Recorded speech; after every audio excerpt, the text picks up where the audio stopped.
জেলা বিজেপির দলীয় কার্যালয়ে ঘোষিত হলো নতুন কর্মসূচি।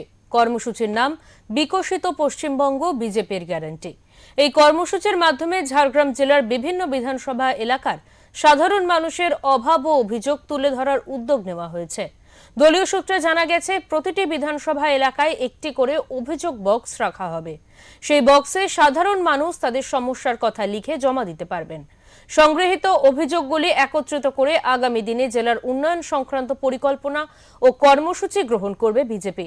সাধারণ মানুষের মতামত ও সমস্যাকে গুরুত্ব দিয়ে ভবিষ্যৎ রূপরেখা তৈরি করাই এই কর্মসূচির মূল উদ্দেশ্য বলে জানানো হয়েছে।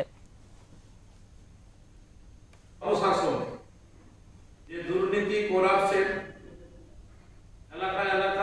এলাকাকে অন্ধকারে রেখে নেতাদের উন্নতি করেছে, তার বিরুদ্ধে আমরা একটা সুষাও পেটি রাখছি মানুষের রায় জানার জন্য।